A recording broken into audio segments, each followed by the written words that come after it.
and welcome to The Failure Gap, where we talk with leaders about navigating the space between agreement and alignment. We love talking with interesting people, and today we're joined by Dallas Olson. Dallas is the Chief Commercial Officer at NetApp, and he has a strong background in navigating the space, in particular between strategy and execution. He has a passion for closing that for businesses and for the people who work in them. Dallas, welcome. Julie, thank you. Yeah, we're so glad to have you here today. And I would love for you to share with our listeners just a little bit about your background and your path to leadership, how you arrived at your role today. Yeah, absolutely. Julie, thanks for having me here. I'm excited. So my role today is the culmination of many different roles. I take a lot of pride in that now. But the short story is I started out in sales and held every job that you could hold in a sales force. And I did everything. I was on the national side. I was on the corporate account side. I did district sales.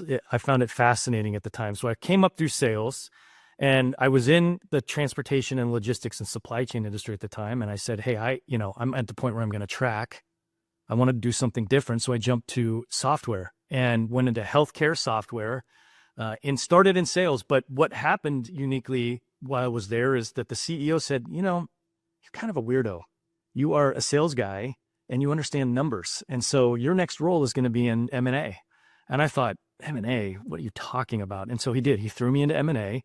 I was going to be part of a due diligence team. And it was the most fascinating, exciting, interesting thing that I've ever done in my entire career. I absolutely fell head over heels in love with M&A and strategy. And I wound up doing that for quite some time. And then I got a phone call from somebody at a technology company that said, hey, we're looking for someone who's been in sales, understands how to drive revenue, but has a strategy background, a weirdo, kind of someone with a unique background. And I said, look, I think I fit the bill. And they gave me an opportunity to come over and do go-to-market. And so I spent the last third of my career in go-to-market. And from there, it's led me to the current job that I'm in today. And I'm so thankful for all of those twists and turns that I've had, because I feel like being multidimensional has really made the difference in how I see things. Yeah, Dallas, I think you've just tapped into something that's so important. And anyone who's listening, who's navigating their career at the moment, I would just encourage you to think about those opportunities that come up that might feel like a left or a right turn, but they actually take you someplace really interesting. And it is through those collections of experiences that you've likely been able to connect the dots between things like strategy and execution, moving people from agreement to alignment, because you have a broader understanding of the business than just one discipline like sales. So thank you for sharing that. I actually have known you a long time and I learned some things there. So that was really fun for me too. So let's just take a look at you as a person. When you think about the space between agreement and alignment, we all have things in our lives where we say, I agree that would be a good idea if I did that, but we don't necessarily get ourselves aligned to doing it. Is there anything that stands out for you where you feel like you've experienced this gap in your own life? Absolutely. I experience it on a daily basis where I tell myself, I really should do this. And then when it comes time to do this, I do not do this. And so I call it the alignment agreement hypocrisy gap. And I really try and challenge myself, because I find that I'm more effective in managing that at work now than I am in my personal life, which is usually not the case for most people. But I think, in terms of my personal experience, I think I want to try and spend more time focusing on work-life balance.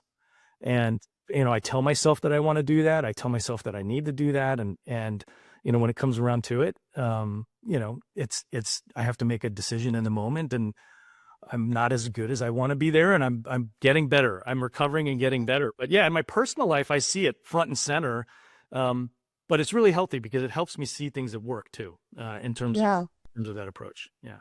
I think so many people share that gap of, I want more work-life balance, but not necessarily making the trade-offs or shifting the thinking around how to make that happen. So I appreciate you sharing that. I don't know that very many people are willing to say that out loud, but as we know, the first step in moving from agreement to alignment is clarity around where those gaps exist. And so I know that it is something that you work on, and it's just something that takes constant attention, which is another thing about alignment. It doesn't stay, right? You can get there one day and then not be there the next day. 100%. And that's okay, right? One of the things I hope people get from listening to this podcast is that it is a lot of work, and it's okay if not every day is in perfect alignment. The goal is to continually be in pursuit of better. Yeah, Julie, I have a saying that I've learned from this now, and I just call it win the week. Because I've learned that, hey, not every day am I going to be successful, but if I can win the week, if I can win 4 out of 7 days, then I'm getting somewhere. And I've also taught myself you're not going to win every week. And so, if I can win 2 or 3 out of every month, then I'm on the right track. And so you're right. It's something that I've learned a lot from this gap between alignment versus agreement, and not only personally but professionally. I really love that expression, win the week, right? And you're not going to even win every week, but if you win most weeks, then you're doing pretty good. And I love that acceptance of the reality that life is hard and messy and complicated, and you don't have to be perfect all the time. And not winning every week doesn't mean that you're losing. It means that you're moving forward. Agreed. Yeah. Yeah. What's something in your life where you have moved from agreement to alignment, where you thought, yeah, I really should do that, and you've been able to go out and get it done? What's something that you feel good about? Yeah, I'm going to use probably another personal example rather than a work example. And the reason is when I experience something personally, I can then find the patterns and apply that to work. And it's much easier for me to find clarity that way. A lot of times when I try and find the patterns at work, I get overwhelmed with trying to look at too much data and those types of things. So I'm going to start with a personal example because it's taught me a lot. And it's going to sound silly, but it's around coaching soccer. So I had the opportunity to play soccer growing up, and I played in college, and I'm an absolute fanatic for the game. I've played my entire life, and I coached, when I have children, and when my kids were little, I did the, obligatory, I'm going to go coach their youth team. And then I wanted to get really serious. And I thought, hey, I want to actually coach at the elite level. And in order to do that, you have to license. And so I went and took the United States Soccer Federation National D licensing course. It was a week-long course where you play all day long and you do field tests and those types of things. And I'd never done this before, but I went after it. I was terrified, but I went after it, and I actually pulled it off. I actually certified and got my D. But it was, I don't want to say it came at a cost, but it was hard. Interestingly, I'm so proud of that. I have that. I talk about that more than I do my college degree in terms of that achievement. Yeah, I'm really proud of that achievement. Yeah, I love that you set an intention around it. You recognized that it was going to take quite a bit of work. I think sometimes we think that these things happen in catalytic moments and then we're done with them. But in fact, you had to invest and get the work done and put the effort in. And then it turns out to be something that you can feel really good about and that you really enjoy reflecting on as a success. And that it's not a woulda, coulda, shoulda. It's a, wow, I did it. Completely. I think that's what made it so special, Julie, is that that achievement was, I worked really, really hard for that. And that's what made it even more special. Yeah. Yeah. I think there are a lot of things that we say we might like to do. I always use the example of speaking another language. Like, wouldn't that just be so cool? But that's just a lot of work. And, the reality is that for me, it might not ever happen, right? So I can walk around agreeing that it would be a good idea, but until I would have to do a dramatic mindset shift and really start making some different trade-offs to make it happen. So there's the walk around wishing, or just kind of make your peace with it, or make it happen and it feel like you just made it happen. And that's really cool. Yeah, I think, that's so unique that you call that out, because one of the things I've learned is many times I'm in love with the idea, but I'm not in love with the process. And, earlier in my life, I would convince myself that I was in love with the process, and I would get into the process and realize I am not. And so I recognize now earlier on that, hey, I really want to explore that. And I knew that going into this coaching situation was, hey, I'm in love with the idea of this this coaching certification, but am I really in love with the process? Am I willing to suffer and put in the preparation and the hard work and be intentional about this? And the answer was yes. But to your point, I feel the same way. I have always wanted to speak French. I think I might be able to survive on my French, but I cannot speak French, to your point. And so I'm in love with the idea of speaking French, but the process of learning it, not so much. Yeah. Yeah. Yeah, that is such a wonderful distinction, Dallas. I love how you frame that. Being in love with the idea, but not being in love with the process. If the process of aligning with something doesn't energize you, then you might need to rethink it, especially in personal things. We don't always have that luxury at work. Sometimes we're doing things that have to get done for a bigger, because of a bigger call to action. Could be something like a board requirement or a market requirement or a competitive threat, different things that we have to respond to. And I know one of the things that you've spent a lot of time in with your career is strategy. And strategy is something where I think people can be in love with the strategy, but not be in love with the process that it takes to execute on the strategy. I'm curious if you have any examples or stories about seeing that unfold. Oh, my favorite saying that I hear, Julie, in that specific example is people telling me, listen, I absolutely must be a part of this strategy discussion. You must include me at all costs.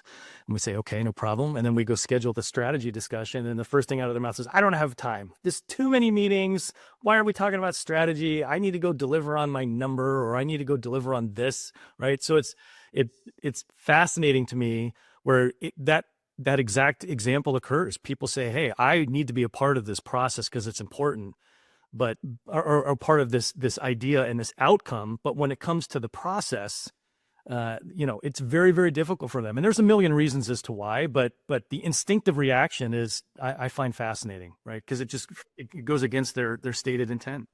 Yeah, we hear that a lot.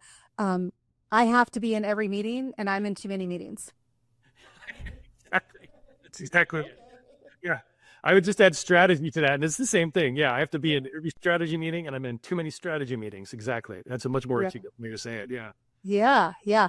And, I think strategy is one of those things where it can be almost too conceptual for people.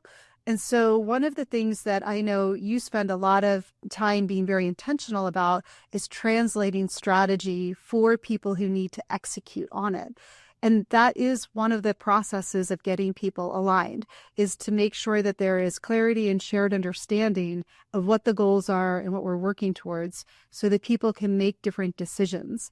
And I'm curious, as you think about some of the strategies that you've tried to deploy or that you've worked on in your career, are there examples where you've seen that either work well or where you've seen it struggle? I know you mentioned go-to-market, and a go-to-market change can be really, really tough for a sales force. Yeah, I have. And I think, when I think about strategy, I'm going to oversimplify here, but I'm going to break it down into three pieces. I think there's the what, the why, and the how. And early in my career, I spent all of my time on the what and why. And we would work incredibly hard on the what and why. And we'd go to great lengths to produce a really sophisticated and intelligent and thoughtful what and why in our strategy. And then I started to realize, over the years that we weren't really doing anything with the what and why. And it became this exercise that people didn't like. And it became a document that just collected dust on a shelf, and then, or a document that just got filed. And we never touched again until the following year. And so I started to wake up and realize, wow, it's not really moving the organization. That was my first realization. And then the second, and this is probably the most devastating, was, truth be told, that if I went and spent maybe 30 minutes with 10 or 15 subject matter experts inside my company and outside my company, I could get to relatively the same what and why in about 4 or 5 hours. Versus 3 or 4 months of intense work, deep analysis, that we would do previously. And I realized that it really, the key to strategy for me and my learning is it's not so much about the what and why, it's about the how. You can get to the what and why very quickly. It's going to be, people already know what it needs to be. It's getting everyone to go execute against that really makes the difference and is the hardest part of all of it. And I'm a convert, Julie. I didn't realize the how until, probably the last 10 years or so. And I'm a complete convert to that's what we need to focus on as a company and as a team, not the what and the why. Well, yeah, bringing it to life in how you're going to do it, I think is such an important part. And it does go unattended in so many organizations.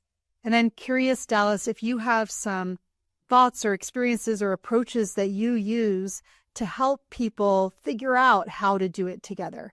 What are some of the ways that you approach that? Because that's a tough problem. It's easier to say, this is why we're doing it. I don't know, maybe we have a big shift in the market or a big new competitor, or customers have moved on to something else and we need to catch them. Like the why can be pretty compelling, and the what can be, pretty specific and reasonably directive, I guess I would say. And yet people can still figure out how to not do it, right? Totally. So what are some of the ways that you've leaned into that problem?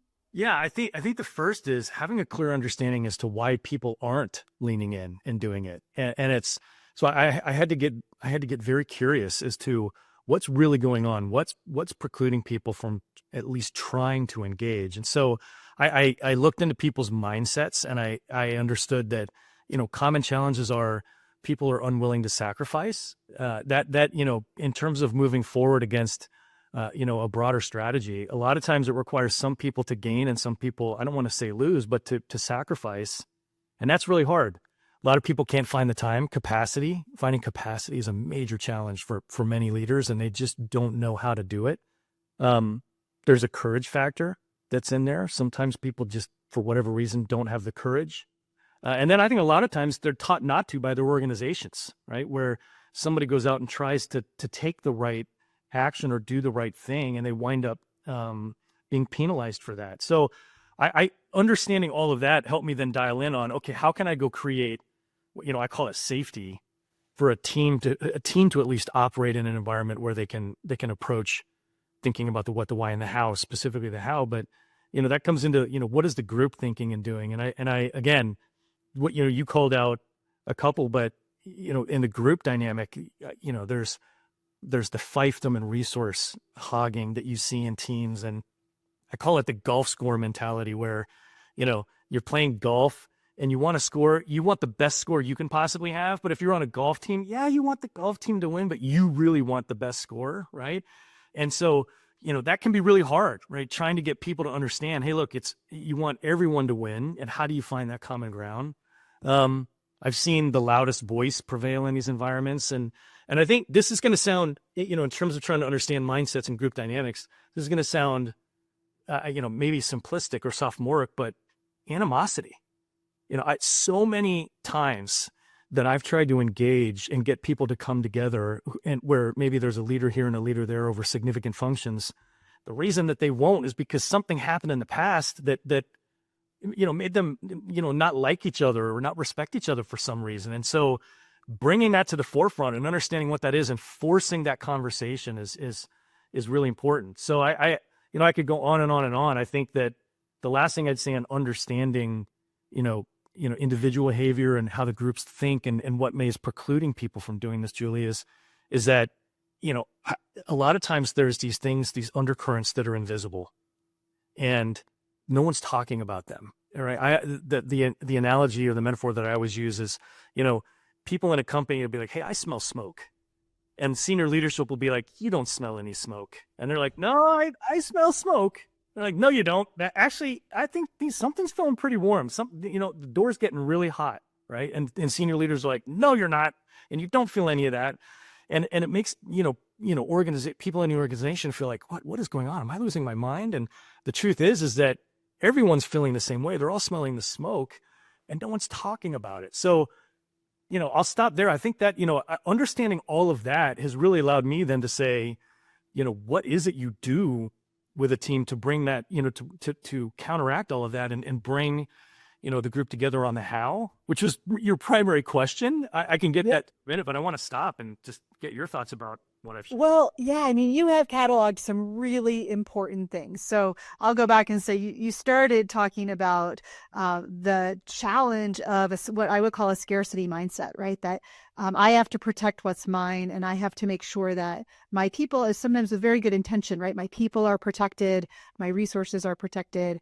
You talked about the courage to lean in and to sacrifice and to be able to think about the whole picture rather than just your piece of the picture. I think that's very challenging for leaders, again, with good intention often, right? So it's not that they're necessarily, coming in with a negative approach. They're just trying to do what they perceive to be the right thing. And so that's really interesting to make visible. I think that's often left unsaid. You rounded out on nobody's talking about these things. I think that often gets just kind of left on the table and nobody leans in and talks about it. And you talked about undercurrents, like humans are just messy. And we do have relationship issues and we do have histories with each other. And sometimes that animosity and that past experience comes into our decision making as leaders because none of us are perfect, right? We're all perfectly human. And so we have that baggage sometimes. And it also is something that goes unsaid or undealt with. And so it can lead to some poor behaviors between leaders sometimes.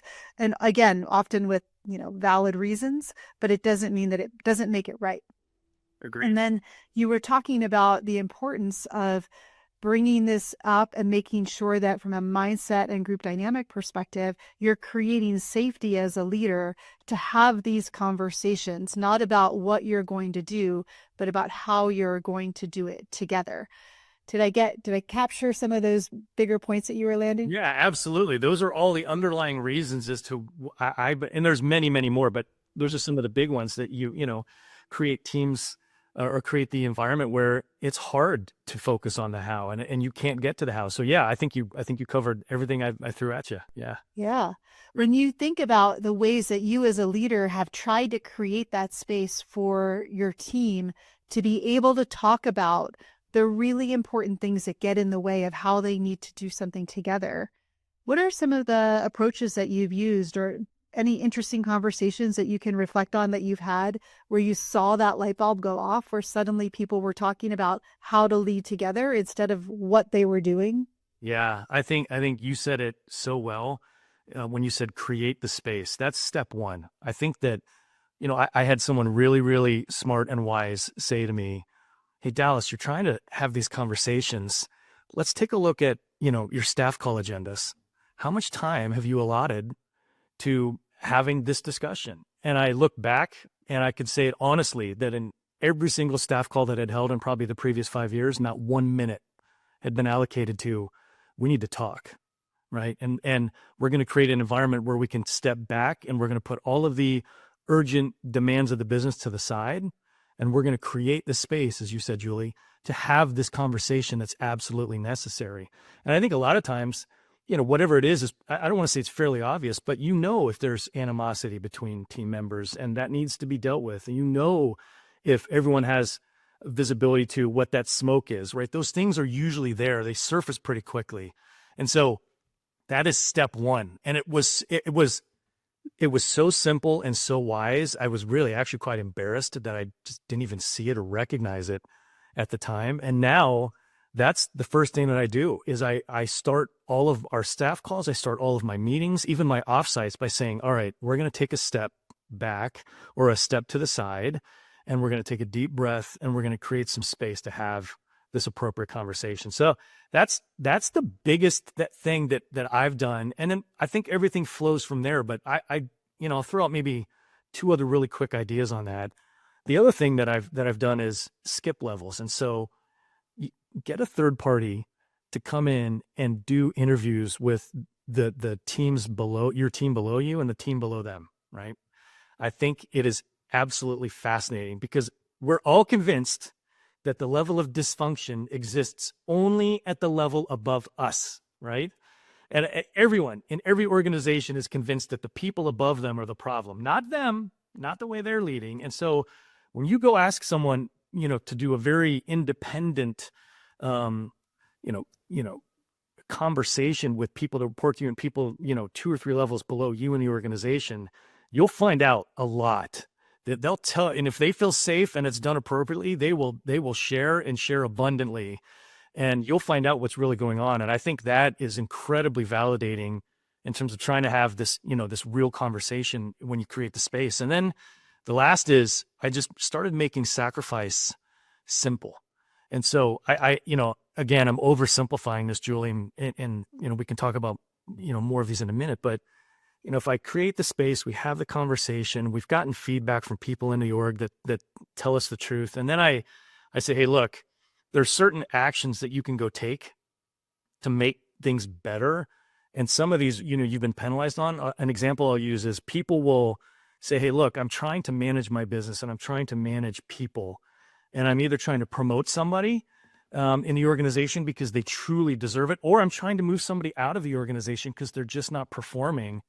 And if they move them out, a lot of times that budget might disappear, it might be reallocated. And so, hey, why would I go do the right thing and move someone out only to lose that funding and replace that person?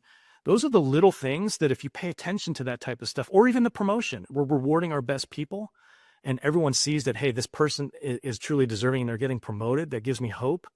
If you can protect those moments where people are sacrificing or they're doing something courageous or hard, it can make all the difference. So again, I'm oversimplifying a lot, but those are the biggies for me, just out of the gate. Well, I think also, Dallas, I really appreciate you giving a couple of really specific things that aren't that complicated, but they are hard to do. So yes, simple, but not easy, right? And I really appreciate your idea around make sacrifice simple, right? Make it something that people can do and make it visible so that you're having that conversation instead of gaslighting people into thinking there is no sacrifice here, right? There's no smoke here. Like acknowledging it and recognizing it and working with it rather than trying to avoid it or pretend like it doesn't exist. That's such an important, simple step, but it's not easy always to do. And those aren't always easy conversations. So I really appreciate that construct for people who are trying to figure out, how do I get people to get on board and to have the courage and to make the sacrifices and to do the things that they know they need to do, but that for some reason they just can't quite take that step. Agreed. Starting by creating the space will open the door. Yeah. Yeah. I'm thinking back to your example from earlier about going through the coaching process. And I just want to speculate, and you tell me if I'm right or wrong, that there might have been some conversations with your family about what's this going to take, because I really want to do this, but it's going to take time away and it's going to take some commitment and some effort. And you probably had to have a couple of conversations in that space to make that happen. Would that be true? Absolutely. Those were the most important conversations, Julie, in creating the space to talk about not only what this meant to me, but what did it mean to everyone else that was important to me in my life, and me actually listening to what they needed and what they wanted and what they were hopeful for as a part of that too. And it changed everything in terms of me being able to go after that. I had a conversation with my partner, and she was able to share with me, hey, here's what's important to me. And if you can find a way to do this, I'm all in, I'm supportive. And, even my children, I wanted to be there with them and for them. And, I asked them about it, and we had the same kind of conversation, and it made all the difference. It gave me the opportunity to engage wholeheartedly and also understand what I needed to do to fulfill the other side of that agreement. Yeah. Yeah. Yeah. And I think that's the muscle, right, that it takes to lean in. And that's the shift from a leadership perspective that I think you're encouraging people to be considering, which is don't be so focused on what you want to do that you lose sight of how to do it with the people around you.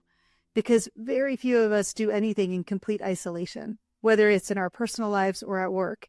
Typically, it is at least easier and maybe more fun if we're doing it with people. And often it's more possible if we're doing it with people in a productive way.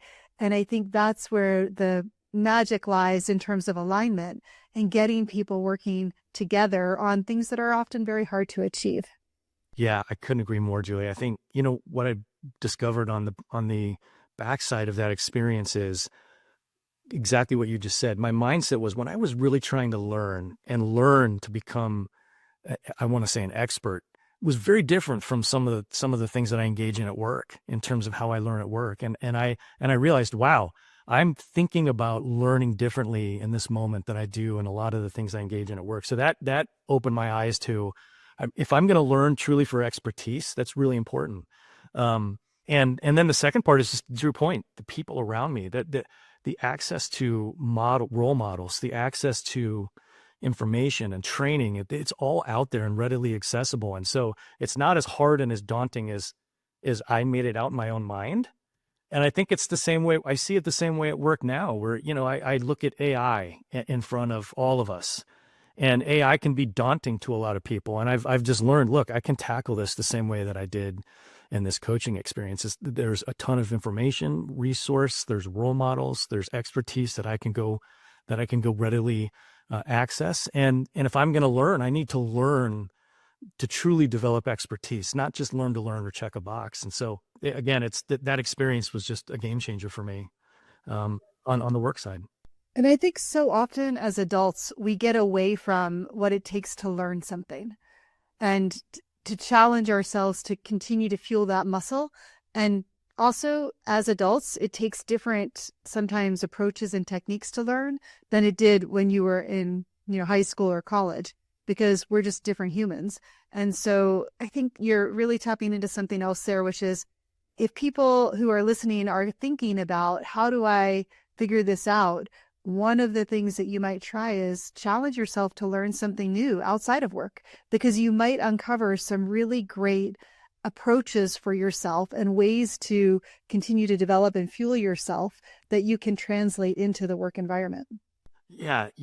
Julie, you made me think of, the connection that I made from this to work on, taking that first step in creating the space. I remember thinking about, I need to create the opportunity for us to talk. And then I had that initial rush of, oof, this is going to be uncomfortable. This is going to be awkward. This is going to be emotional and challenging and sensitive. And I stopped myself and I just said, hey, look, I think back to that coaching experience. What really helped me learn was curiosity. Again, another wise person told me, start with curiosity. And I said to myself, all right, let's get curious. What is it that might preclude us from having the appropriate conversation? Who is going to have an issue in this room? And when I became curious about taking this first step of creating the space, it allowed me to think much more clearly and effectively and orchestrating this moment for myself and for the team. And so, I learned so much from that experience, but the curiosity piece is what I bring back to, how do you just get going when you might have that rush of, oh boy, this is going to be hard. Yeah. Start with curiosity and learn. Yeah. And I think we can also focus that curiosity. Sometimes I think leaders make the mistake. They're so clear on what needs to be done. And sometimes it could be a fiat, right? Like they just have been told, you've got to make this happen. Or, they could have spent a lot of time, I know strategy people love to get super deep into the data and you feel like, this is what we need to do. And so they don't want to open up the door to being curious about what other people think should be done. You know what? That's actually okay. But you can be curious about how people see the opportunity to do it together.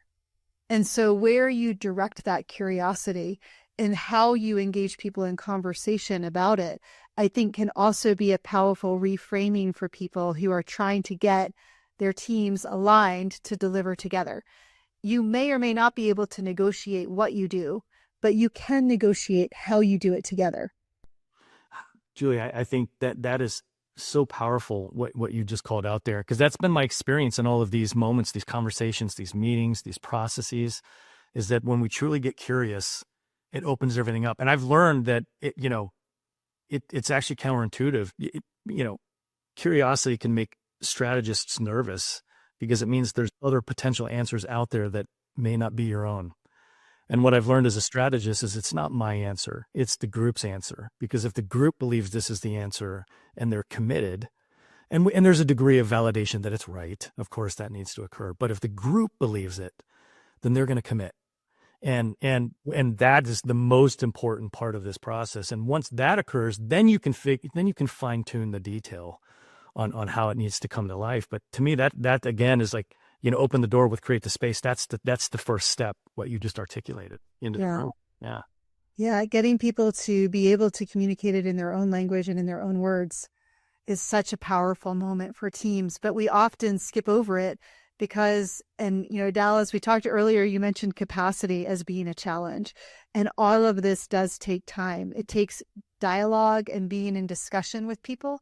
And I think I really appreciate your earlier comment about setting aside time during your team meetings or offsites or whenever you get together to check in on some of these things. You don't necessarily need to have a 2-day offsite. If you can get into the routine of talking about how we're doing this together on a regular basis, you build that muscle across the team so that you can start to come back into alignment on a regular basis rather than getting really out of alignment and trying to course correct in some kind of catalytic moment.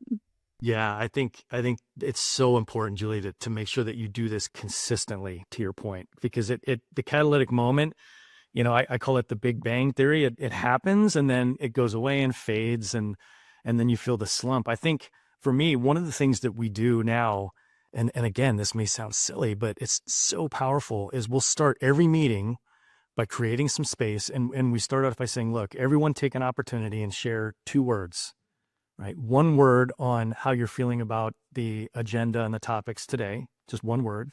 And then give us 1 word as to why you may not be present in this moment. And it could be personal and professional, something that may keep you from being fully present in this moment. And the degree of understanding, and I'd say even empathy, that just starts to grow inside of the team is unbelievable, because you'll have people that say, hey, I may not be fully present here because my mother's sick and she's in the hospital, or, I may not be present because my daughter is, dancing for an award today, right? And I'm just, really nervous or excited, and I may be trying to sneak out and watch it, kind of thing. And so it's not me not wanting to be here. This is just a special moment for my daughter. So it's unbelievable that if you're consistent about creating this space and consistent about coming back to the how it can just allow people to continue to grow and strengthen it, not only as a team, but just as an understanding of each other. Yeah. We always say small things done consistently over time are what change the world. I love that. And I think, I would encourage anyone listening to hold on to that, because it does take time to make positive change and to get people working differently together. So don't give up hope, right? I love that. I want to write that one down. There you go. Well, Dallas, this has been wonderful. You've given us some really great things to think about, everything from challenging that scarcity mindset, thinking about how you lean in with courage, making sacrifice simple, giving people the opportunity to express themselves and to talk about what their concerns are, making things that are really potentially very confronting, like animosity, visible, trying to bring all of that up so that there is a safe space to have these conversations and build the muscle across the team to talk about the things that are holding them back and not just stay fixated on what you're trying to do and how you measure that, but think about how are we doing that together and are we being effective as a team? So I really appreciate a lot of the great tips that you've offered and examples that you've offered. So thank you for that. I'm curious if you had to summarize just 2 or 3 things that you might say to our listeners who are trying to get out and get their team aligned, what would be the highlights that you would want them to take away? Yeah, if you're trying to get your team aligned, I would say, start by creating the space, as we've talked about. I think that's step number 1. That opens the door to everything. I think use curiosity, for yourself as you think about putting that together, and then create and encourage curiosity in the room. I would also say assume positive intent. That's something that I had to learn. And I think that if you assume, hey, everyone's showing up today to try and do the right thing, right? They're trying to do their job well and move their team and the company forward. That again, it sounds very simple, but a lot of times we assume other people are, out to stop our agenda or stop what we're doing, or they're anti-sponsors or whatever. But and I don't want that to sound overly negative, but it just, assuming positive intent is extraordinarily powerful in allowing you and your team to talk in a very safe environment. And then I think again, at the very end of this, I think just being consistent. I think I found that where we've been consistent, even to your point, as in your quote, in the small things, Julie, it's made all the difference over time. And that's where the true growth has occurred inside of our group. And I realized, wow, if we'd just taken 4 or 5 small things and done them every single week, but by the time I was sitting and evaluating, let's say a year later, it would have been extraordinary. And we had 1 or 2 which were beautiful and they were just amazing. And so now I've learned that, hey, don't overwhelm yourself. I would conclude with, don't overwhelm yourself with some grand plan. take what's most important and do it every single week. Keep it super simple, and the returns will be extraordinary. Yeah, that's such a great reminder. What's the expression? People tend to overestimate what they can get done in a day and underestimate what they can get done in a year. Yeah, that again, that's fantastic. So true. So, Yeah. Yeah. Let's all hold on to not losing sight of the power of what we can do over the course of time if we stick with it. yeah, well said. Yeah. Yeah. So Dallas, final question for you. We ask everybody, if you could get your inner circle or your team or your family or whoever it might be aligned to doing something together, what would you want them to be aligned to? Wow. That is a big question, Julie. I think, oh goodness. I instinctively think I should do something, say something aspirational in terms of alignment, right? But more things done consistently over time. You know what?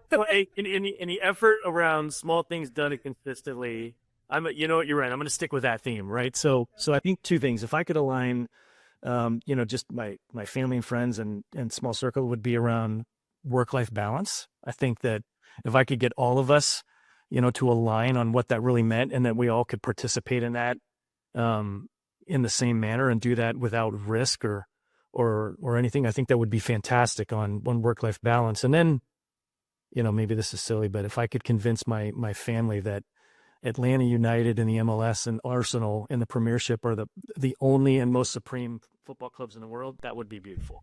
So. That sounds great. We're all going to be fans. I'm going to give a lot of hate mail for my family. Yeah, I can tell you.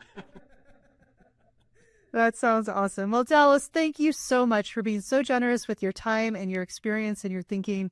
I know people are going to get a lot of value out of this. I just want to remind people who are listening, if you've enjoyed this, go ahead and subscribe and like and comment, and feel free to share with your friends and colleagues as well. We really appreciate your support. And Dallas, I hope you have a great rest of your day. Thank you so much for being here. Julia, thank you so much for having me.